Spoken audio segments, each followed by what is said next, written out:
Bismillahirrahmanirrahim. Assalamualaikum warahmatullahi wabarakatuh. Waalaikumsalam warahmatullahi wabarakatuh. Alhamdulillahi rabbil alamin. Allahumma rabbana lakal hamdu bima khalaqtana wa razaqtana wa hadaitana wa 'allamtana wa anqadtana wa farrajta 'anna. Lakal hamdu bil iman wa lakal hamdu bil islam wa lakal hamdu bil Qur'an wa lakal hamdu bil ahli wal mali wal mu'afat. كبت عدونا وبسطت رزقنا وأظهرت أمننا وجمعت فرقتنا وأحسنت معافاتنا ومن كل ما سألناك ربنا أعطيتنا فلك الحمد على ذلك حمدا كثيرا.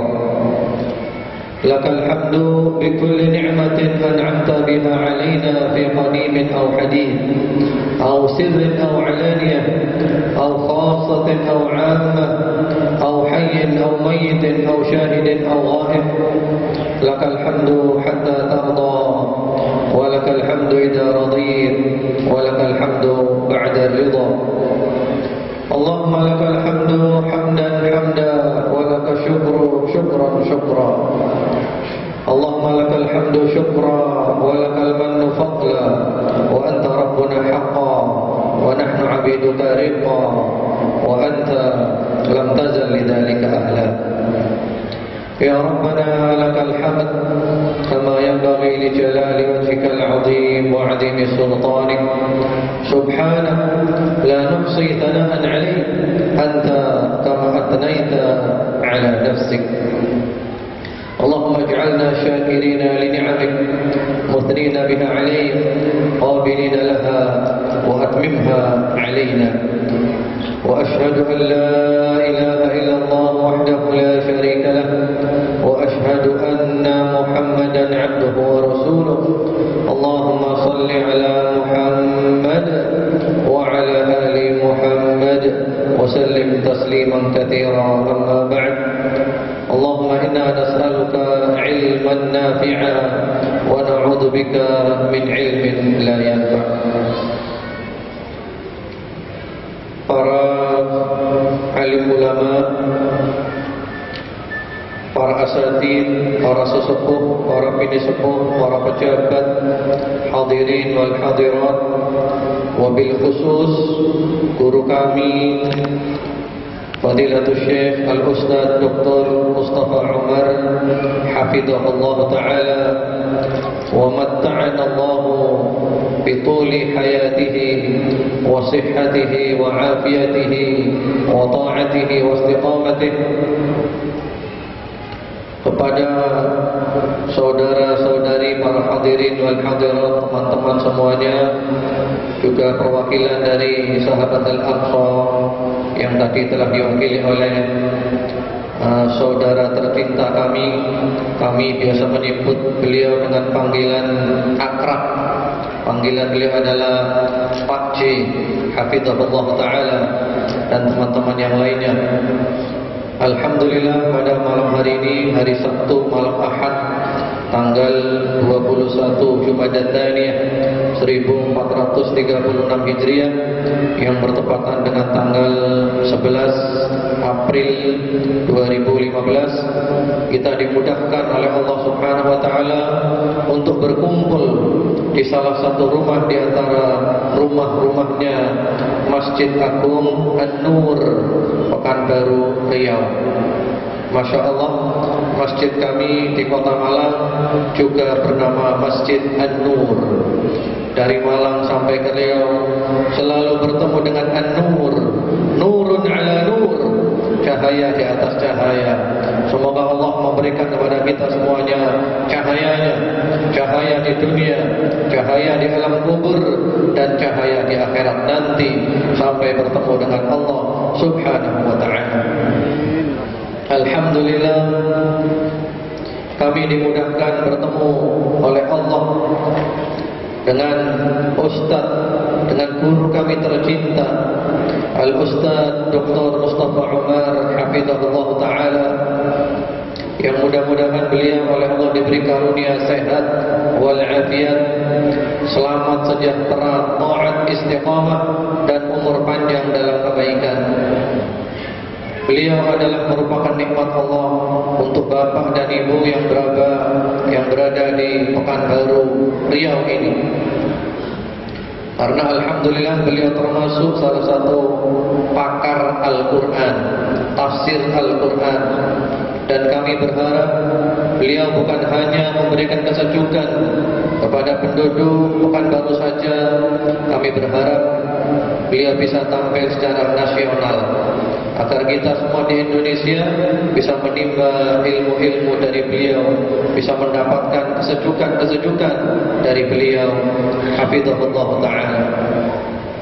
Bapak, Ibu, saudara-saudara sekalian rahimakumullah, kedatangan Bapak dan Ibu ke majelis ini dicatat oleh Allah sebagai ibadah, yang mana mencari ilmu adalah termasuk ibadah yang paling afdal. Para ulama semuanya bersepakat, termasuk Al-Imam Syafi'i rahimahullah ta'ala mengatakan, talabul ilmi afdal min salatin nafilah. Mencari ilmu lebih afdal dari salat sunnah atau ibadah-ibadah sunnah yang lain. Orang yang tidak mau datang ke majelis-majelis ilmu, mungkin mereka beribadah di rumahnya, membaca Al-Quran, salat, berzikir, ini dan itu. Semua ulama sepakat yang afdal adalah yang menghadiri majelis ilmu. Karena orang yang berada di majelis ilmu, pertama-tama dia menjadi tahu apa yang sebelumnya dia tidak tahu. Yang kedua, ilmu bisa diberikan kepada yang lainnya. Langkah Bapak dan Ibu dari rumah tadi ke majelis ini, insya Allah akan memudahkan Bapak dan Ibu ke dalam syurga Allah Subhanahu Wa Taala. Sebagaimana sabda Rasulullah Muhammad SAW di dalam hadis yang sahih, man salaka tariqan yaltamisu fihi ilman sahhalallahu lahu bihi tariqan ila al-jannah. Barang siapa menempuh jalan mencari ilmu, maka Allah memudahkan jalannya ke syurga. Bapak dan Ibu dari rumah ke sini menempuh jalan mencari ilmu, mudah-mudahan semua ini akan menjadikan kita termasuk ahlul jannah, ahli penduduk syurga Allah Subhanahu Wa Taala. Kemudian juga terlalu banyak keutamaan orang-orang yang berada di majlis-majlis ilmu. Rasulullah Muhammad SAW mengatakan, majlis ilmu adalah majlis para malaikat. Para malaikat hadir dan mereka membentangkan sayapnya. Sakinah turun, kedamaian, ketenangan, ketentraman, rahmat, kasih sayang Allah meliputi.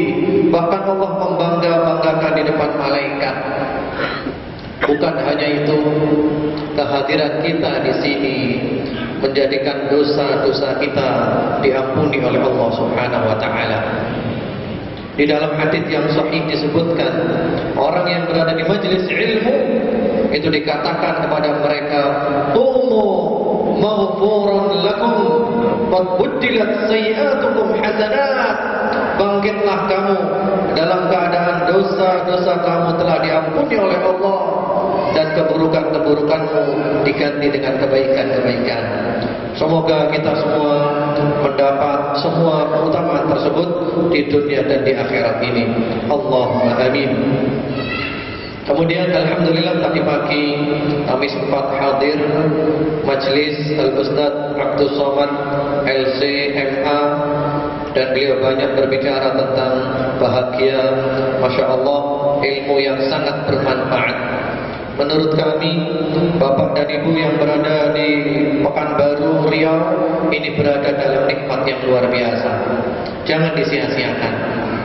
Mari semangat menggali ilmu dari para ulama, terutama Al-Ustaz Dr. Mustafa Umar. Beliau mumpung masih hidup, beliau mumpung masih sehat, yang banyak mengambil ilmu dari beliau, jangan sia-siakan. Ini kesempatan besar. Karena seandainya beliau telah dipanggil oleh Allah, tapi mudah-mudahan beliau oleh Allah diberi umur panjang dan sehat serta taat, bapak dan ibu baru akan merasakan kehilangan. Ketika seorang ulama meninggal dunia, akan terjadi satu lubang, dan lubang itu tidak akan tertutupi selama-lamanya.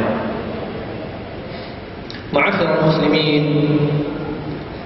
bapak-bapak, ibu-ibu, saudara-saudara sekalian, rahimakumullah. Ini materi telah dituliskan mengokohkan kaki kita di jalan Islam. Bagaimana kita suka dengan Islam? Bagaimana kita istiqomah dalam Islam? Bagaimana kita bisa merasakan nikmat dalam Islam? Saya akan bawakan beberapa kisah nyata. Kemudian akan saya hubungkan dengan materi pembahasan kita dan juga dengan materi pembahasan Al-Ustaz Abdus Somad tadi pagi pada subuh tentang kebahagiaan. Tidak ada perbedaan pendapat di antara kita bahwa kita semua ingin bahagia. Yang kita cari adalah bahagia. Atau mungkin ada perbedaan pendapat Bapak Ibu? Ada enggak yang tidak ingin bahagia? Ada ya? Insya Allah sepakat. Semua kelompok, lintas organisasi sepakat. Semuanya ingin bahagia, semuanya ingin sukses, semuanya ingin selamat di dunia dan di akhirat.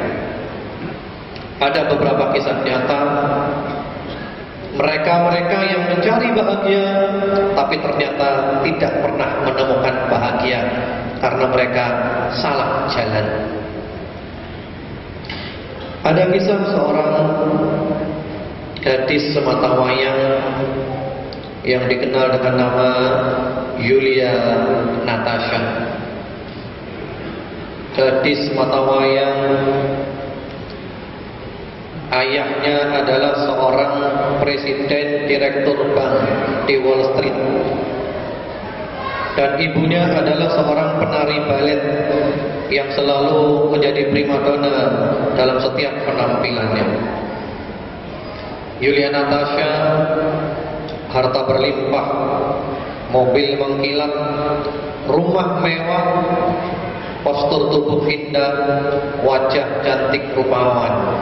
Bahkan dia mempunyai koleksi pacar segudang.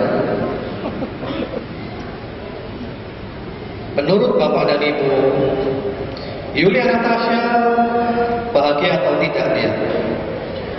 Gimana ibu-ibu, bahagia atau tidak? Yulia Natasha bahagia atau tidak? Bahagia. Menurut kita dia adalah orang yang bahagia. Karena menurut kebanyakan kita bahagia itu adalah apa yang kita inginkan kita dapatkan. Itulah bahagia menurut kita. Mari kita lihat dia bahagia atau tidak. Biasanya kalau pagi dia keluar dari kamar menemui ibunya. Pagi itu dia ditunggu-tunggu tidak keluar dari kamarnya. Akhirnya ibunya penasaran. Diketuk pintu kamar, tidak ada suara. Digedor lebih keras lagi, tidak ada suara. Dan akhirnya pintu kamar didobrak, dibuka paksa. Mereka sangat kaget. Mereka mendapatkan Yulia Natasha terbujur kaku dan tubuhnya telah membiru. Yulia Natasha mati bunuh diri. Dia minum obat dan minum minuman overdosis. Sebelum bunuh diri, dia sempat menulis di secari kertas yang diantara isinya adalah, "Mama, saya bosan hidup." Nah pertanyaannya, kenapa dia bunuh diri? Mestinya dia bahagia. Kenapa dia bunuh diri? karena tidak pernah menghadiri pengajian di Masjid Agung An-Nur. Itu diantara sebabnya. Kalau dia ikut pengajian nggak mungkin bunuh diri. Kisah-kisah model Yulia Natasha banyak sekali. Ada juga mungkin yang mudah-mudah kenal seorang vokalis kelompok musik dari Inggris, Nirvana. Vokalisnya bernama Kurt Cobain, yang ketika itu berada di puncak popularitas, harta berlimpah, mobil mengkilat, rumah mewah, popularitas yang tersohor, diidolakan pemuda-pemudi seluruh dunia, istri cantik, anak lucu, semua dia miliki. Tapi ternyata dia bingung, akhirnya dia pun mati bunuh diri. Dan cerita model seperti ini banyak. Kita perlu cari apa sebabnya. Kenapa mereka tidak bahagia? Kenapa mereka bunuh diri? Padahal mestinya mereka bahagia. Kalau kita lihat Al-Quran, itu jawabannya ada di surah Thaha, ayat nomor 124. Surah Thaha 124. Wa man a'rada 'an dzikri fa inna lahu ma'isyatan dhanka. Wa man a'rada 'an dzikri fa inna lahu ma'isyatan dhanka. Barang siapa berpaling dari peringatanmu, berpaling dari Al-Quran, tidak membaca Al-Quran, tidak mempelajari Al-Quran, tidak mengamalkan Al-Quran, tidak suka dengan Al-Quran, jauh dari Al-Quran, pasti kehidupannya sempit. Di dunia sumpah, rumahnya gede tapi sumpah hidupnya, gelisah melulu, nggak tenang, bersedih. Mati, alam kuburnya tambah sempit, menyempit sampai tulang rusuk patah semuanya. Di akhirat masuk neraka, puncak kesempitan. Tiga-tiganya sempit, dunia, alam kubur, dan akhirat. Karena jauh dari Al-Quran, berpaling dari Al-Quran, tidak mau belajar Al-Quran, tidak mau membaca Al-Quran, tidak mau mengamalkan Al-Quran, tidak suka dengan Al-Quran. Jangan bermimpi untuk bahagia. Jangan bermimpi. Karena Allah mengatakan di surah Thaha ayat nomor 2, Thaha ma anzalna 'alaikal Qur'ana litashqa. Thaha, tiadalah kami menurunkan Al-Quran supaya kamu susah. Kami turunkan Al-Quran bukan supaya kamu susah, tapi justru kebalikannya, supaya kamu bahagia, supaya kamu senang, supaya kamu sukses, supaya kamu beruntung, supaya kamu selamat di dunia dan di akhirat. Nah, ternyata bahagia itu cuma satu jalannya. Kita harus dekat dengan Al-Quran. Kita harus kenal dengan Al-Quran. Dan kita harus mempelajari Al-Quran. Dan kita hidup di bawah naungan Al-Quran. Allahu Akbar. Seorang ulama mengatakan, Al-hayatu fi dilalil Quran ni'mah. Ni'mah la ya'rifuha illa man daqaha. Kehidupan di bawah naungan Al-Quran adalah sebuah kenikmatan. Sebuah kenikmatan yang tidak akan mengetahuinya kecuali orang yang sudah merasakannya. Allahu Akbar. Bapak Ibu sekalian, kalau Bapak dan Ibu belum merasakan itu, rugi. Di dunia ini ada surga. Kalau kita tidak masuk di dalam surga itu, kita rugi. Surga itu adalah hidup di bawah naungan Al-Quran. Kita harus mencoba untuk merasakannya. Tidak ada kehidupan lebih nikmat dari itu. Dan Bapak dan Ibu alhamdulillah diberi karunia oleh Allah guru-guru ahli-ahli Al-Quran. Tinggal bagaimana kita mengkaji, menggali Al-Quran lebih dalam lagi. Ada seorang penyanyi dari Inggris yang juga terkenal, Dahulu dia bernama Cat Steven. Dia gelisah, dia tidak tenang, dia bingung.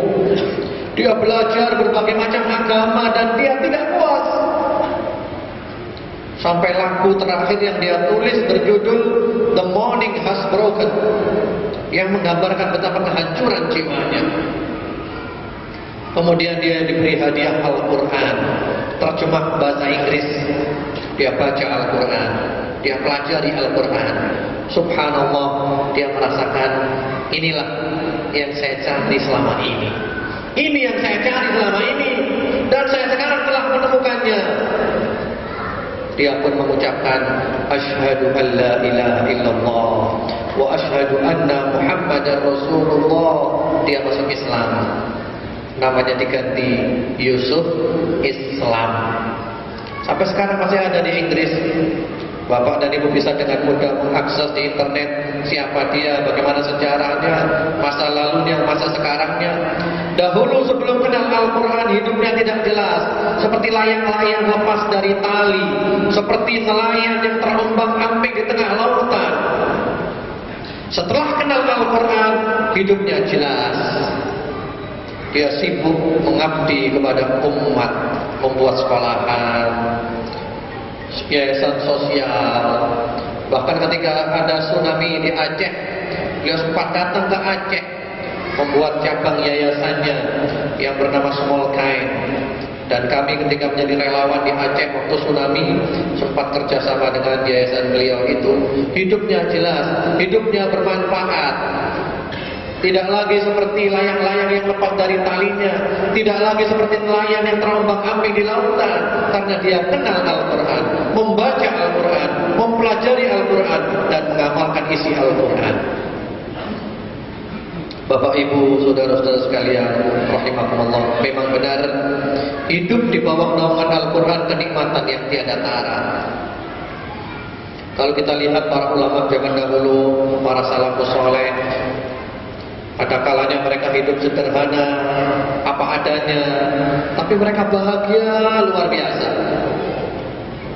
Sampai-sampai mereka mengatakan, "Law ya'lamul muluk wa abna'ul muluk ma nahnu fihi la jaladuna bisuyuf." Kalau sekiranya para raja dan para pangeran mengetahui kebahagiaan yang kami rasakan, mereka akan iri, mereka akan penggal leher-leher kami dengan pedang-pedang mereka. Raja, di istana, mewah, semua dia punya, tapi kalah bahagia dengan orang-orang sederhana ini. Kenapa mereka bahagia? Karena mereka kenal dengan Al-Quran. Mereka hidup di bawah naungan Al-Quran. Apakah kita tidak ingin mencoba hidup seperti itu? Di dunia ini ada surga. Kalau kita belum masuk surga itu, kita tidak mungkin masuk ke dalam surga di akhirat nanti. Hidup di bawah naungan Al-Quran, hidup dalam ibadah kepada Allah, kita merasa nikmat dekat dengan Allah Subhanahu wa ta'ala. Ma'asyiral muslimin, Bapak Ibu, saudara-saudara sekalian rahimakumullah, ada seorang ulama, beliau semenjak kecil hafal Al-Quran, mengerti Al-Quran. Kemudian ketika menginjak usia remaja, beliau suka membaca buku-buku kesuksesan yang ditulis oleh orang-orang kafir rata-rata, Dale Carnegie, D.G. Schwartz, dan yang lain-lainnya. Padahal Dale Carnegie yang dia banyak menulis buku-buku sukses, buku-buku bahagia, menurut salah satu versi, matinya dia adalah mati bunuh diri. Allahu Akbar. Lalu ulama ini di kemudian hari menginjak lagi kepada buku-buku umat Islam, bukunya Ibnul Qayyim, bukunya Imam Al-Ghazali, dan yang lain-lainnya. Kemudian dia merenung, Allah telah menjadikan aku kenal Al-Quran semenjak kecil. Aku sudah hafal. Kenapa aku mencari kitab yang lain selain Al-Quran? Aku yakin Al-Quran telah menjelaskan hidup bahagia, hidup sukses, hidup selamat, hidup beruntung. Akhirnya beliau kembali kepada Al-Quran.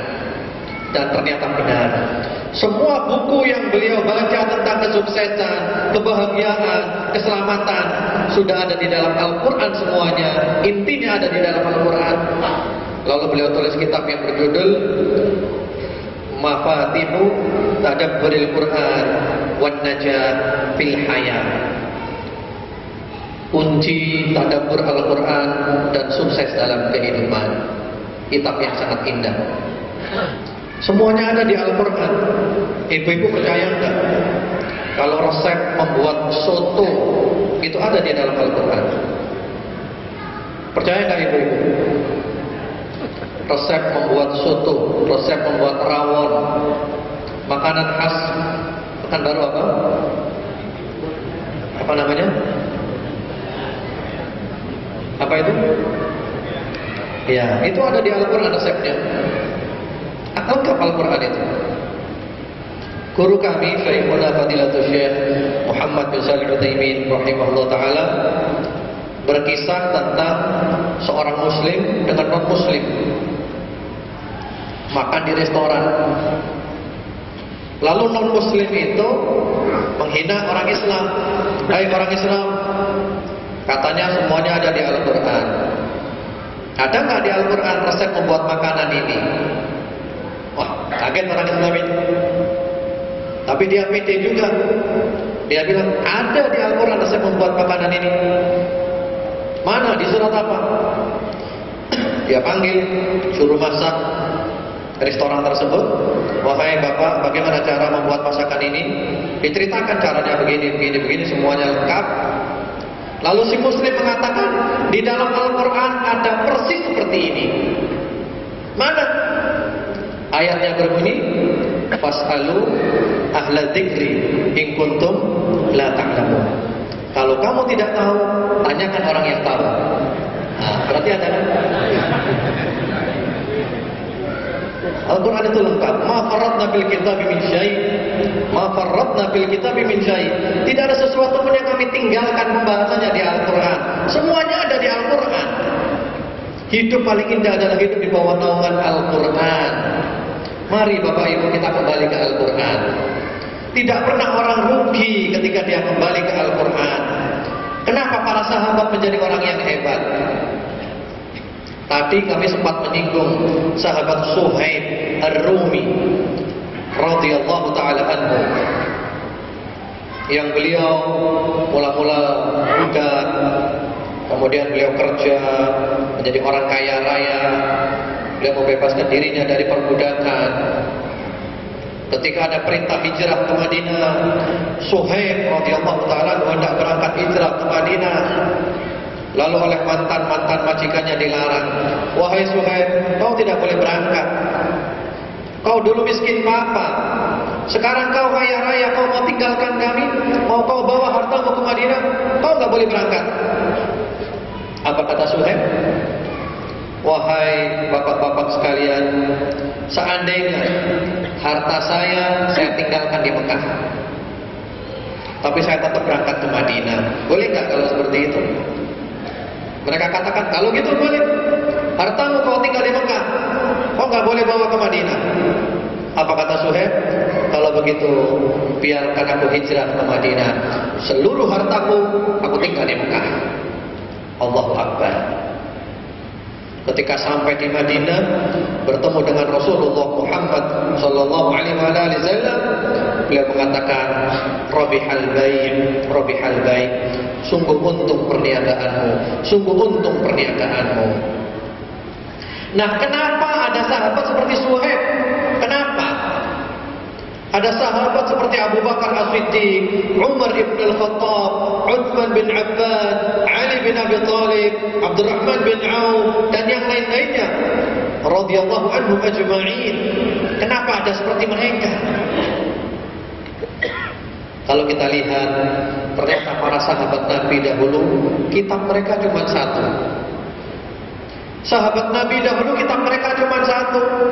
Kitab mereka hanya Al-Quran, yang langsung mereka praktekkan sesuai dengan praktek Nabi Muhammad sallallahu alaihi wasallam. Yang menjadikan orang hebat, mereka hebat adalah karena kitab mereka adalah Al-Quran. Mereka membaca Al-Quran, mereka mempelajari Al-Quran, dan mereka mengamalkan Al-Quran, sehingga mereka disebut sebagai Al-Jilul Qur'ani, generasi Al-Quran. Allahu Akbar. Mari Bapak Ibu kita kembali ke Al-Quran, kita ungkap makna-makna Al-Quran. Dan orang belajar Al-Quran tidak pernah rugi, untung dia. Kita sudah sering mendengar hadis, kalau orang baca satu huruf mendapat satu kebaikan, dilipatkan sampai 10, alif lam mim 3 huruf mendapat 30. Itu kalau kita bicara huruf, berapa banyak huruf yang kita baca. Kemudian kalau orang bacaannya lancar, bagus, bersama malaikat. Kalau orang bacaannya terpatah-patah, susah, sulit, tapi dia belajar terus, dia mendapat 2 pahala. Untuk Al-Quran. Dan Al-Quran ini kitab yang hebat. Kalau Bapak dan Ibu buka di surat Al-Hasyr, Allah berfirman, "Lau anzalna hadzal Qur'ana 'ala jabalin la ra'aitahu khashi'an mutasaddian min khasyatillah." Kalau sekiranya Al-Quran kami turunkan kepada gunung, maka gunung akan takut, akan tunduk kepada Allah, akan meletus hancur. Hebat Al-Quran. Kalau turun ke gunung, gunung hancur, meletus, takut, tunduk patuh kepada Allah. Ada dahulu sahabat Nabi Muhammad SAW yang mengobati seorang kepala desa yang terkena sengatan kalajengking, hanya dibacakan surah Al-Fatihah, langsung sembuh. Hebat Al-Quran ini. Bahkan kalau ada orang kesurupan, kemasukan jin, diganggu orang, lalu dia diruqyah, si peruqyah mengatakan kepada jin, "Wahai jin, kalau kau tidak mau keluar, aku akan membakarmu. Aku akan membakarmu dengan ayat kursi." Lalu si peruqyah membacakan ayat Al-Kursi dengan niat membakar jin, dan subhanallah, jin benar-benar terbakar. Al-Quran ini hebat, Al-Quran ini luar biasa. Tapi kadang kita mengatakan, saya membaca kok tidak ada pengaruh apa-apa ya. Saya membaca kok nggak ada reaksi ya. Saya membaca kok biasa-biasa aja. Ternyata kita perlu mengoreksi lagi bagaimana cara kita berinteraksi dengan Al-Quran. Ternyata ada caranya. Kalau kita ingin mendapatkan hasil maksimal dari Al-Quran, menurut para ulama ada 3 resep. Ini Bapak Ibu, kalau kita ingin mendapatkan hasil maksimal dari Al-Quran. Kalau kita belum mengamalkan 3 resep ini, kita tidak akan mendapatkan hasil maksimal. Minim kita dapatkan. Bukan nggak dapat tapi minim, belum maksimal. Apa 3 resep itu? Yang pertama-tama adalah kita perlu perhatikan kuantitas. Maksudnya kita perlu membaca Al-Quran dalam jumlah banyak. Ini perlu. Jangan terpengaruh oleh mereka-mereka yang mengatakan tidak perlu. Membaca Al-Quran dalam jumlah banyak sangat perlu. Kalau kita melihat para sahabat Rasulullah Muhammad Sallallahu Alaihi Wasallam, rata-rata mereka khatam Al-Quran sepekan sekali. Sepekan sekali khatam Al-Quran. Atau bahkan ada yang 3 hari sekali khatam Al-Quran. Bahkan kalau bulan Ramadan, sahabat Utsman bin Affan radhiyallahu ta'ala anhu khatam Al-Quran dalam 1 rakaat. Ini karomah yang kita nggak mampu. Al-Imam Nawawi di dalam kitabnya At-Tibyan fi Adab Hamalatil Quran bercerita tentang mereka-mereka yang banyak membaca Al-Quran. Tapi kalau lebih cepat dari 3 hari itu adalah karomah, kelebihan. Kita nggak mampu dan kita nggak bisa meniru mereka. Kata Rasulullah, kalau kita mau baca paling cepat khatam itu adalah 3 hari. Membaca jumlah banyak ini perlu Bapak Ibu.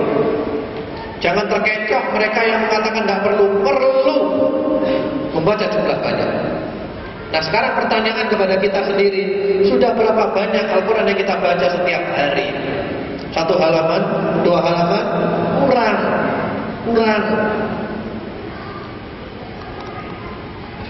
Bahkan menurut Ibnu Qudamah rahimahullah ta'ala, ini dari para ulama, beliau menukil, wa yukrahu an yukhtam akthar min 40 yauman.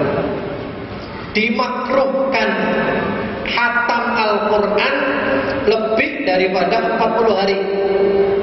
Allahu Akbar. Jadi khatam lebih dari 40 hari itu menurut para ulama makruh. Makruh itu dibenci. Jadi kalau kita khatam 40 hari ke atas, itu sudah masuk dalam tingkatan makruh menurut para ulama, dibenci. Artinya kalau bisa lebih cepat dari itu. Al-Imam Al-Qurtubi rahimahullah ta'ala mengatakan, wal arba'un muddatud du'aba wa ulil ashghal. Khatam 40 hari sekali itu adalah jangka waktu orang-orang lemah, orang-orang sakit. Jadi kalau orang sakit di rumah sakit, itu khatamnya 40 hari. Atau orang-orang super sibuk, presiden, raja, itu khatamnya 40 hari. Kalau kita nggak masuk di 40 hari, mari kita tanyakan kepada diri kita masing-masing, berapa banyak kita baca Al-Quran setiap hari? Kalau bisa sebulan sekali khatam, sehingga kita membaca 1 hari 1 juz, tanggal 1 juz 1, tanggal 30 juz 30 khatam. Alhamdulillah. Nikmat, rasakan nanti, coba rasakan, coba dulu baru merasakan. Tidak akan mengetahuinya kecuali orang yang sudah merasakannya. Coba dulu. Membaca dalam jumlah banyak itu penting. Kemarin 1 bulan yang lalu kurang lebih, saya diundang di Sumatera Selatan oleh Pertamina di beberapa tempat Pertamina di Prakumuli, di Limau dan yang lainnya. Itu saya sampaikan materi tentang Al-Quran. Setelah selesai, ada salah seorang direktur rumah sakit Pertamina datang menemui saya mengatakan, Ustaz, saya punya pengalaman dengan Al-Quran. Saya ini orang yang sulit nangis, tapi kalau saya baca Al-Quran, saya selalu nangis jadi-jadi, Ustaz. Dan subhanallah, setiap saya membaca Al-Quran, saya ingin selalu nambah lagi, ingin selalu nambah. Sampai-sampai kata Pak Direktur itu, ini redaksi kata-kata beliau ya, saya seakan-akan tersedot oleh Al-Quran, Allahu Akbar. Dan ini memang benar. Semakin orang suka dengan Al-Quran, dia akan semakin ingin membaca banyak. Cobalah. Misalnya Bapak menentukan saya harus ngaji 1 hari 1 juz. Ternyata Bapak nanti setelah 1 juz ingin baca lagi, ingin 2 juz. Itulah Al-Quran. Istilah Bapak tadi Pertamina mengatakan kesedot oleh Al-Quran. Membaca jumlah banyak penting. Ada satu kisah nyata, seorang suami bercerita tentang istrinya sakit, semakin parah penyakitnya. Kemudian sang istri berwasiat, wahai suamiku, kalau aku mati, aku minta dikuburkan di samping ibu mertua saya. Itu wasiatnya.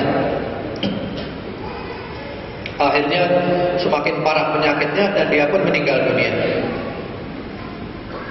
Lalu digali sesuai dengan wasiatnya di samping ibu mertua. Dan ibu mertua sudah meninggal dunia beberapa tahun yang lalu. Apa yang terjadi ketika digali? Ternyata subhanallah, kayu Kalau kata orang Jawa itu telisik ya. Kalau di sini apa istilahnya? Itu kayunya masih utuh. Yang menggali penasaran diintip, ternyata kain kafan masih utuh. Yang menggali semakin penasaran, dibuka kain kafan itu, ternyata jasadnya masih utuh. Dan ini bukan karena faktor tanah. Karena kalau faktor tanah, semua ahli kubur itu utuh semua. Ini tidak, semuanya hancur, jadi tulang belulang. Yang utuh cuma dia. Berarti orang ini punya amalan. Berarti orang ini hebat. Apa amalannya? Dicari. Ternyata subhanallah, ibu mertua ini ngaji Al-Quran 1 hari tidak kurang dari 5 juz. Karena orang-orang dahulu ya, orang-orang dahulu kan gak banyak kesibukan. Kita sekarang kan banyak kesibukan, kita wiritan terus kan. Wiritan terus gini, BBM, WhatsApp, Twitter, Facebook. Waktu kita buang cuma-cuma untuk sesuatu yang sia-sia. Kalau ibu tadi itu setelah selesai salat subuh, duduk dengan tenang, membaca Al-Quran 1 juz. Setelah selesai salat zuhur, duduk dulu dengan tenang, membaca Al-Quran 1 juz. Setiap selesai sholat 1 juz, 1 hari tidak kurang daripada 5 juz. Jasadnya dijaga oleh Allah. Allah mengharamkan bumi memakan jasadnya. Rata-rata ahlul Quran seperti itu, tidak dimakan oleh bumi untuk jasadnya. Rasulullah Muhammad SAW mengatakan, Inna Allah harrama 'alal ard an taqula ajsadal anbiya. Allah mengharamkan atas bumi memakan jasad para nabi. Karena di dalam tubuh mereka penuh dengan firman Allah. Allahu Akbar. Ini yang pertama, kuantitas membaca dalam jumlah banyak. Mari kita tanyakan kepada diri kita, sudah kita rutinkan berapa setiap hari? Kita harus punya wirid, kita harus punya hizib, bacaan rutin Al-Quran. Kalau bisa minimal 1 juz 1 hari minimal. Yang kedua adalah kualitas. Nah, kualitas ini mungkin kita perlu mengkaji 1 hari beberapa ayat saja. 1 hari 3 ayat kita kaji, kita dalami. Dan antum bapak-bapak ibu-ibu, alhamdulillah di sini ada Al-Ustaz Dr. Mustafa Umar hafizahullah taala. Tinggal datang aja ke masjid ini, tiap hari mendapatkan hidangan-hidangan nikmat berupa firman-firman Allah Subhanahu wa taala. Kita kaji tiap hari. Kalau 1 hari kita mengkaji 3 ayat saja, 1 bulan kita sudah mendapatkan 90 ayat. Luar biasa. Nikmat Al-Quran ini. Kita dalami. Karena para ulama mengatakan, tilawatul Quran, membaca Al-Quran itu adalah tilawatu al-fadhihi wa ma'anihi wa ahkamihi. Membaca hurufnya, membaca maknanya, membaca hukumnya, dan mengamalkan isinya. Kalau saya boleh cerita, salah seorang tokoh nasional kita, ya kan banyak tokoh nasional, ada Kiai Haji Hashim Asy'ari, ada juga Kiai Haji Ahmad Dahlan, dan yang lain-lainnya, rahmatullahi alaihim ajma'in. Menurut cerita Kiai Haji Ahmad Dahlan rahimahullah ta'ala, ketika mengajarkan kepada murid-muridnya, beliau hanya mengajarkan surat Al-Ma'un. Surat Al-Ma'un saja.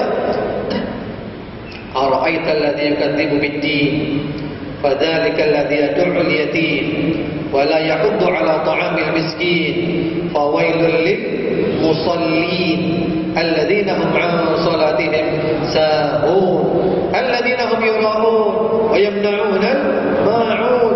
Surat pendek yang mengajarkan kepada kita bagaimana peduli kepada anak yatim, peduli kepada fakir miskin, bagaimana kita sholat dengan baik dan benar, bagaimana hubungan kita dengan manusia baik dengan Allah baik. Beliau hanya mengajarkan surat Al-Ma'un, tiap hari Al-Ma'un, Al-Ma'un, Al-Ma'un. Akhirnya murid-murid beliau bertanya, wahai Tuan Guru, wahai Kiai, Al-Quran ada 114 surat, kenapa kita hanya ngaji Al-Ma'un? Kami sudah hafal, kami sudah ngerti, kami sudah paham. Apa jawaban beliau? Jawaban beliau, sudah diamalkan atau belum? Belum Pak Kiai. Buat apa kita ngaji yang lainnya? Ini aja belum diamalkan. Akhirnya mereka ngaji Al-Ma'un lagi, Al-Ma'un, Al-Ma'un, terus Al-Ma'un. Murid-muridnya bertanya, Pak Kiai, pindah surat lain. Beliau bertanya balik, sudah diamalkan atau belum? Belum Pak Kiai. Buat apa yang lainnya? Ini aja belum diamalkan. Sampai akhirnya mereka benar-benar mengamalkan surat Al-Ma'un. Membuat rumah sakit, membuat sekolahan, membuat panti-panti sosial. Inilah yang namanya ngaji Al-Quran. Tilawatu al-fadhihi wa ma'anihi wa ahkamihi. Membaca hurufnya, membaca maknanya, membaca hukumnya, benar-benar dipraktekkan dalam kehidupan sehari-hari. Inilah namanya hidup di bawah naungan Al-Quran. Nyambung dengan Al-Quran. Alamnya sama dengan alam Al-Quran. Kita baru merasakan khasiat Al-Quran. Itu yang kedua, kuantitas, kualitas. Yang ketiga adalah intensitas. Intensitas kita sering membaca. Karena ada orang membaca jumlah banyak. Kalau Ramadan, Masya Allah, luar biasa. Selesai Ramadan, nggak baca lagi, nunggu Ramadan berikutnya. Atau hari ini ngaji banyak, berapa juz, berhenti, 10 hari lagi baru ngaji lagi. Nah, ini kita nggak bisa mendapatkan hasil maksimal. Intensitas, malam kita baca, pagi kita baca, siang kita baca, sore kita baca, malam kita baca lagi. Insya Allah, kalau kita sudah mempraktekkan ketiga-tiganya ini. Yang pertama tadi apa? Kuantitas, membaca dalam jumlah banyak. Yang kedua, kualitas, kita mempelajari intinya, satu hari beberapa ayat saja. Yang ketiga, intensitas, kita terus berkomunikasi dengan Al-Quran, berinteraksi dengan Al-Quran. Kalau kita sudah praktekkan tiga ini, rasakan ada yang berbeda dalam hidup kita, ada rasa yang beda. Seperti bapak dari Direktur Rumah Sakit Pertamina tadi mengatakan, saya benar-benar tersedot oleh Al-Quran. Gak bisa pisah dari Al-Quran. Sahabat Uthman bin Affan radhiyallahu ta'ala mengatakan, "Lau tahurat qulubukum ma syabi'at min kalami rabbikum." Kalau hatimu bersih, kamu tidak akan pernah kenyang dari firman Rabbmu. Jadi yang membuat kita ini sulit membaca karena, mohon maaf, banyak kotoran dalam diri kita.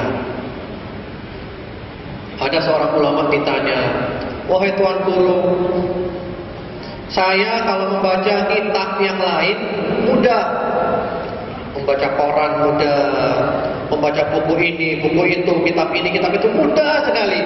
Membaca novel pun, kadang satu majelis khatam satu novel. Tapi begitu membuka Al-Quran, baru membuka saja, Allahu Akbar, langsung lemes rasanya. Ngantuk, berat, sulit sekali. Baru membuka Al-Quran, ya Allah, beratnya bukan main. Wahai Tuan Guru, kenapa? Tolong beri kami resepnya. Subhanallah, jawaban sang guru sangat indah. Sang guru mengatakan, wahai muridku, Al-Quran adalah syifa, obat. Al-Quran adalah obat. Sementara di dalam diri kita penuh dengan penyakit. Di otak kita banyak penyakit, di hati kita banyak penyakit, di tubuh kita banyak penyakit. Sehingga ketika kita membuka Al-Quran, kita baca, terjadi proses penyembuhan. Dan ini memang berat. Kalau kita sakit, kita ke dokter, ya disuntik, bahkan karena dioperasi, diberi obat, diberi jamu, pahit. Tapi kalau kita sabar, kita sembuh. Ketika kita membaca terjadi proses penyembuhan itu, dan ini berat. Kalau kita sabar, kita tahan, kita terus membaca, maka semakin lama semakin sembuh, semakin lama semakin sembuh, semakin lama semakin sembuh. Setelah kita benar-benar sembuh, kita akan merasakan nikmat membaca Al-Quran. Lau tahurat qulubukum ma syabi'at min kalami rabbikum. Kalau hatimu bersih, kau tidak akan pernah kenyang dari firman Allah. Kau selalu rindu. Kita malam membaca, pagi membaca, kumpul manusia, kita sudah bingung, ya Allah, kapan kesempatan membaca lagi, ya Allah, kapan kesempatan membaca lagi, ya Allah. Begitu ada kesempatan, langsung kita buka Al-Quran, kita lihat mushaf, ya Allah, begitu indah, begitu nikmat. Ini firman Allah, Al-Quran, bukan sembarang omongan, kitab suci. Kalau kita membaca buku-buku akidah, ketika berbicara tentang Al-Quran, para ulama selalu mengatakan minhu bada' wa ilaihi ya'ud. Al-Quran berasal dari Allah dan akan kembali kepada Allah. Di antara maknanya disebutkan di dalam hadis bahwa di akhir zaman nanti Al-Quran dicabut kembali oleh Allah Subhanahu wa taala. Lewat suatu malam, semua Al-Quran di muka bumi diambil oleh Allah. Orang yang ada hafalannya lupa. Mushaf-mushaf Al-Quran tinggal kertasnya saja, Al-Quran sudah tidak ada, diambil oleh Allah, dicabut oleh Allah. Ini kitab suci. Kalau kita ingin sesuatu yang suci, inilah kitabnya Al-Quran. Ma'asyiral muslimin, Bapak Ibu, saudara-saudara sekalian, rahimakumullah. Saya sering mengatakan akhir-akhir ini tentang pentingnya kita menjadi sahabat.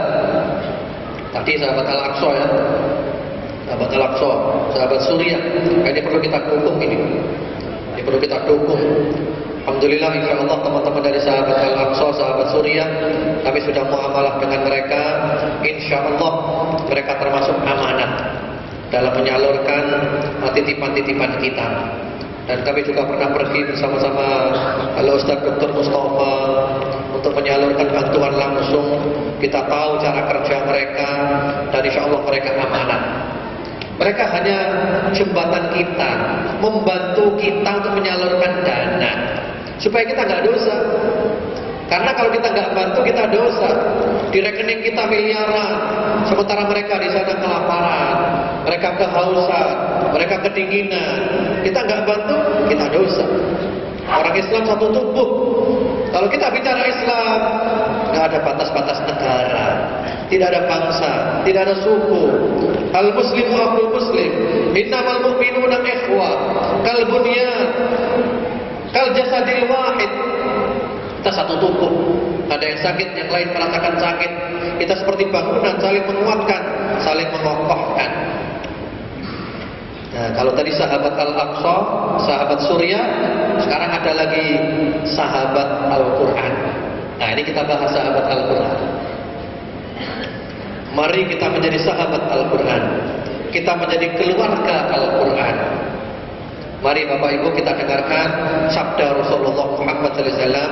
Mudah-mudahan Bapak dan Ibu kita semuanya oleh Allah dimudahkan menjadi sahabat Al-Quran, menjadi keluarga Al-Quran. Di dalam hadis yang sahih, Rasulullah Muhammad sallallahu alaihi wasallam bersabda, "Iqra'ul Quran, fa innahu ya'ti yaumal qiyamah syafi'an li ashabihi." Bacalah Al-Quran, karena dia akan datang pada hari kiamat nanti memberikan syafaat kepada sahabat-sahabatnya. Sahabat Al-Quran ditolong oleh Al-Quran. Kemudian di dalam riwayat yang lainnya, riwayat yang sahih, Rasulullah Muhammad SAW bersabda, "Yuqalu li sahibil Quran, iqra wartaqi warattil kama kunta turattil fid dunya fa inna manzilataka 'inda akhir ayatin taqra'u fiha aw biha.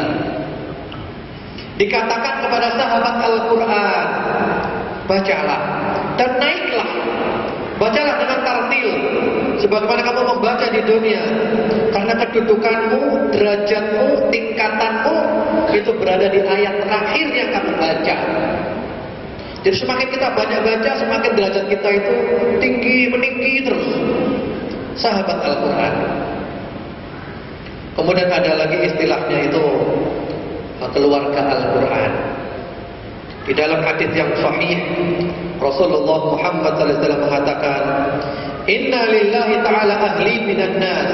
Sesungguhnya Allah Subhanahu wa ta'ala mempunyai keluarga-keluarga dari kalangan manusia. Para sahabat bertanya, "Man hum ya Rasulullah?" Wahai Rasulullah, siapakah keluarganya Allah itu? Keluarga Allah. Kata Rasulullah Muhammad SAW, hum ahlul Quran, ahlullahi wa khassatuh. Mereka adalah keluarga Al-Quran. Mereka adalah keluarga Allah, orang istimewa Allah, pilihan Allah, golongan Allah, kelompoknya Allah. Sahabat Al-Quran dan keluarga Al-Quran. Siapakah mereka itu? Mari kita lihat penjelasan dari para ulama agar kita bisa menjadi golongan mereka. Sahabat Al-Quran, keluarga Al-Quran, agar supaya kita bahagia, sukses, selamat dunia akhirat. Al-Imam Al-Allamah Ibn Al-Qayyim rahimahullah ta'ala di dalam kitabnya Zadul Ma'ad mengatakan, Ahlul Quran atau sahibul Quran humul alimuna bin al-amiluna bima fihi wa illam yahfaduhu an dhahri qalb. Ahlul Quran atau sahibul Quran adalah orang yang paham Al-Quran, ngerti Al-Quran dan mengamalkan isinya walaupun tidak hafal. Jadi menurut beliau ukurannya bukan hafal, ukurannya adalah paham dan mengamalkan walaupun gak hafal. Tentu kalau hafal dia punya nilai lebih. Lalu beliau mengatakan, wa amma man hafizahu wa lam yafhamhu wa lam ya'mal bima fihi falaysa min ahli wa in aqama hurufahu iqamat as-sahm. Adapun orang yang hafal tapi enggak paham, tapi enggak ngerti, maka dia bukan ahlul Quran, bukan keluarga Al-Quran. Walaupun hafalannya kuat, huruf-hurufnya tegak seperti tegaknya anak panah.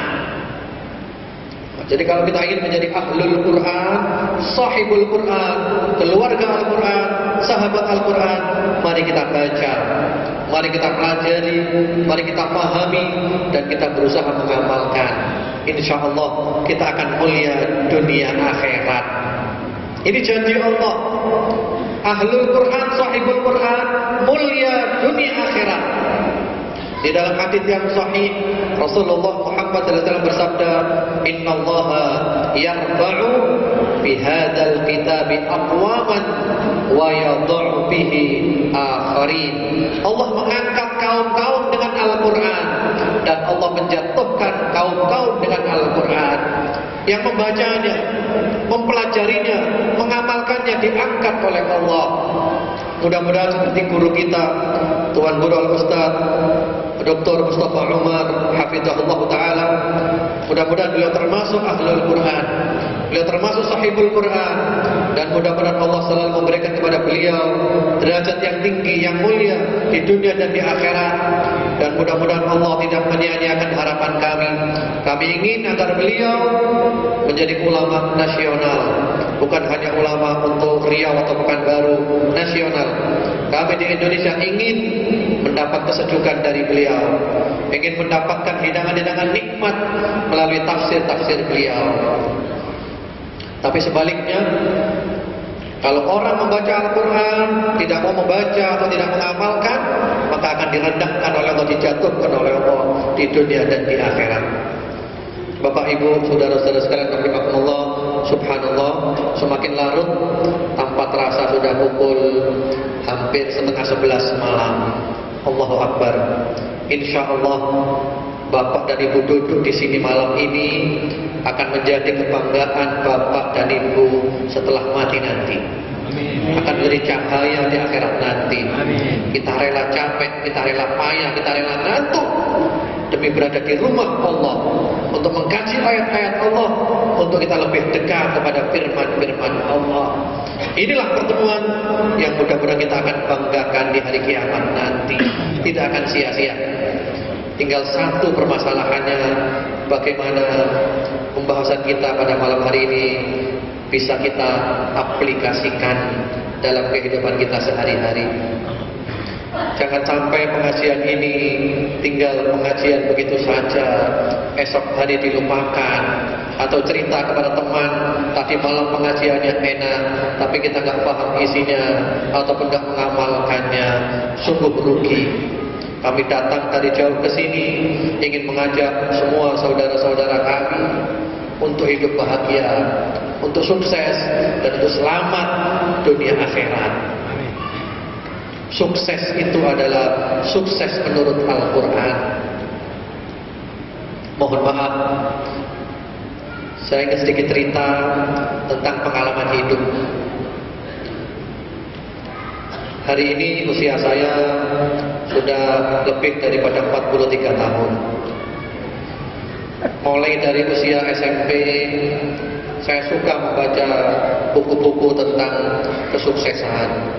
Bagaimana sukses, bagaimana bahagia, bagaimana menjadi pemimpin, bagaimana berjiwa besar. Saya suka baca buku-buku seperti itu, yang kebanyakan milik orang-orang kafir, D.G. Squad, Dale Carnegie, dan yang lain-lainnya. Dan kemudian terakhir-terakhir muncul buku-buku milik orang Islam, La Tahzan, yang ditulis oleh Dr. Aid Al-Qarni, Al-Wasail Al-Mufidah Lil Hayatis Sa'idah, ditulis oleh Syekh As-Sa'di, Jadid Hayatak, ditulis oleh Syekh Muhammad Al-Ghazali, dan yang lain-lainnya. Lalu kemudian saya selalu bertanya-tanya dalam diri saya sendiri, apa sih bahagia itu? Apa sih sukses itu? Ini kan sukses menurut manusia. Jangan-jangan menurut kita sukses, ternyata kita nggak pernah sukses. Akhirnya kurang lebih 10 tahun yang lalu saya kaji Al-Quran dengan bantuan dari kitab Al-Mu'jam Al-Mufakhras li Al-Fadhil Quran. Untuk mencari kata-kata Al-Quran, saya cari di sana kata-kata sukses dari potongan kata falaha dan fauza. Al-muflihun, al-muflihin, qad aflaha, al-faizun, al-faizin, qad faz, fauzan, dan yang lainnya. Saya kumpulkan semuanya. Dan sudah pernah kami terbitkan di buletin. Saya kumpulkan ayat tentang sukses. Ternyata subhanallah, sukses menurut manusia, sukses menurut kita berbeda 180 derajat dengan sukses menurut Allah. Jangan sampai kita menyangka diri kita telah sukses, padahal kita gagal total. Karena sukses menurut kita manusia kebanyakan hanya berbicara masalah materi duniawi saja. Dan Allah tidak pernah menyinggung itu sama sekali. Kalau kita buka Al-Quran, sukses itu adalah kalau kita masuk ke dalam surga, kita selamat dari neraka. Itulah sukses. Dan tentu menuju surga ada amalan-amalannya. Kita menjadi orang beriman, menjadi orang beramal saleh, menjadi orang bertakwa, mengerjakan perintah Allah, meninggalkan larangan Allah, menjadi orang yang bermanfaat untuk diri kita, untuk keluarga kita, untuk umat. Sampai puncaknya adalah kita mati dalam keadaan husnul khatimah. Kita ditanya malaikat di kuburan, kita bisa menjawab. Dan alam kubur kita menjadi taman di antara taman-taman surga. Proses hari kiamat lancar semuanya. Kita masuk ke dalam surga. Di dalam surga memandang wajah Allah yang maha mulia dan mendapat ridha Allah, dan Allah tidak murka lagi selama-lamanya. Inilah sukses. Dzalikal fawzul 'adzim. Itulah sukses besar. Jadi mari kita kembali ke Al-Quran. Mudah-mudahan pertemuan kita pada malam hari ini bermanfaat untuk kita di dunia dan di akhirat. Harapan kami adalah mari kita gali Al-Quran lebih banyak lagi. Kita baca, kita pelajari, dan kita berusaha hidup di bawah naungan Al-Quran supaya kita bahagia, beruntung, dan sukses di dunia dan di akhirat. Saya kira cukup, kurang lebihnya saya mohon maaf. Kalau ada kata yang kasar, kurang layak, mohon dimaafkan. Dan mari kita tutup dengan berdoa kepada Allah Subhanahu wa taala. Mari kita ikhlaskan hati kita. Kita angkat kedua tangan kita hadapkan kepada Allah Subhanahu wa taala. Semoga Allah mengabulkan doa-doa kita. Bismillahirrahmanirrahim. Alhamdulillahi Rabbil Alamin. Allahumma inna nas'aluka bi'anna lakal hamd la ilaha illa antal ahadus samad alladhi lam yalid wa lam yulad wa lam yakul lahu kufuwan ahad. Ya Hayyu ya Qayyum ya Badi'as samawati wal ard ya Dzal Jalali wal Ikram. Allahumma salli ala Muhammad wa ala ali Muhammad. Rabbana zalamna anfusana wa illam taghfir lana wa tarhamna lanakunanna minal khasirin. Rabbana innana amanna faghfir lana dhunubana wa qina adzabannar. Allahumma arhamna bil Qur'an waj'alhu lana imaman wa nuran wa hudan wa rahmatan.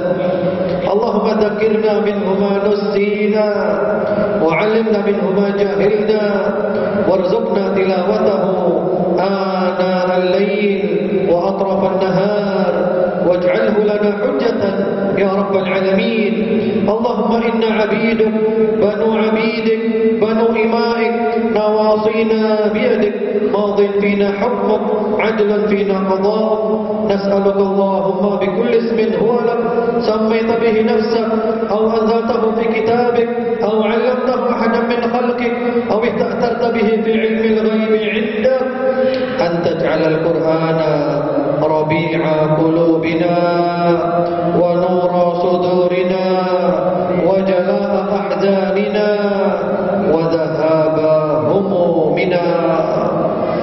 Ya Allah, pada malam hari ini kami berada di salah satu rumah di antara rumah-rumah-Mu ya Allah. Kedatangan kami hanya untuk mendekatkan diri kepada-Mu ya Allah. Ya Allah, kami saat ini berdoa kepada-Mu, membawa semua nama-Mu yang maha indah dan semua sifat-Mu yang maha tinggi. Kami memuji-Mu ya Allah dengan semua pujian yang layak untuk-Mu. Ya Allah, kami yakin Engkau mendengar kami, Engkau melihat kami, dan Engkau mengabulkan doa-doa kami. Curahkan salawat dan salam-Mu kepada Nabi Muhammad dan keluarga Nabi Muhammad. Ya Rabb kami, sungguh kami telah menganiaya diri kami. Jika Engkau tidak mengampuni dan menyayangi kami, tentulah kami termasuk orang-orang yang merugi. Ya Rabb kami telah beriman kepada-Mu. Ampunilah dosa-dosa kami dan selamatkanlah kami dari api neraka. Ya Allah, jadikanlah kami keluarga Al-Quran, jadikanlah kami sahabat Al-Quran. Kami suka membacanya, kami suka mempelajarinya, dan kami berusaha mengamalkannya. Jadikanlah Al-Quran penuntun kami ya Allah, cahaya kami ya Allah, pemberi hidayah kami ya Allah, yang memberikan rahmat kasih sayang-Mu kepada kami ya Allah. Mudahkan ya Allah kami membacanya, mempelajarinya, dan mengamalkannya sepanjang hari, sepanjang waktu, siang dan malam ya Allah. Ya Allah, tanpa bimbingan-Mu kami tidak ada arti sedikit pun ya Allah. Ya Allah, kami ingin hidup di bawah naungan Al-Quran karena kami yakin ya Allah, hidup di bawah naungan Al-Quran adalah sebuah kenikmatan yang tidak akan mengetahuinya kecuali orang yang telah merasakannya. Kami ingin merasakannya ya Allah. Kami yakin di dunia ini ada surga ya Allah. Kami ingin masuk ke dalam surga itu ya Allah, melalui kitab-Mu, melalui firman-Mu, melalui Al-Quran-Mu ya Allah. Jadikan kami selalu rindu Al-Quran siang dan malam ya Allah. Ya Allah, jadikan kami hamba-hamba-Mu yang selalu tunduk kepadamu, patuh kepadamu. Maafkan kami ya Allah. Kami banyak dosa, kami banyak salah, dan Engkau adalah Maha Pengampun, Engkau Maha Pengasih, Engkau Maha Penyayang, Engkau Maha Pemaaf, Engkau Maha menerima taubat. Ampuni kami, sayangi kami, maafkan kami, terimalah taubat kami ya Allah. Ya Allah, harapan kami hanya satu ya Allah. Bimbing kami sampai akhir hayat kami ya Allah. Kami ingin mati dalam keadaan yang terbaik ya Allah. Kami ingin mati dalam keadaan husnul khatimah, penutup umur yang terbaik ya Allah. Kami mati di jalan-Mu. Kami mati ketika mengabdi kepadamu. Kami mati ketika beribadah ya Allah. Kami mati, ucapan kami yang terakhir adalah La ilaha illallah. Allahumma arzuqna tabat wal istiqamah. Allahumma amitna ala al-islam was sunnah. Ya muqallibal qulub, thabbit qulubana ala dinik. Allahumma tawaffana wa anta radin 'anna. Allahumma inna nas'aluka husnal khatimah wa na'udzu bika min su'il khatimah. Allahumma ij'al akhir kalamina fi hadhihi dunya la ilaha illallah. Allahumma inna nas'aluka ridhaka wal jannah wa na'udzu bika min sakhatika wan nar. Ya Allah, maafkan kami ya Allah jika kami belum mampu membantu saudara-saudara kami secara maksimal ya Allah. Saudara kami dimanapun mereka berada, di Suriah, di Palestina, dan dimanapun mereka berada, maafkan kami ya Allah kalau kami kurang maksimal dalam membantu mereka ya Allah. Rabbana atina fid dunya hasanah wa fil akhirati hasanah wa qina adzabannar. Wa sallallahu wa sallam ala sayyidina Muhammad wa ala alihi walhamdulillahi rabbil alamin. Allahumma amin. Kurang lebihnya saya mohon maaf, dan insyaallah besok setelah salat subuh Al-Ustaz Dr. Mustafa Umar meminta saya menyampaikan kembali insyaallah materinya tentang 3 renungan kehidupan. Semoga bermanfaat. Subhanakallahumma bihamdika asyhadu an la ilaha illa anta astaghfiruka wa atubu ilaik. Assalamualaikum warahmatullahi wabarakatuh.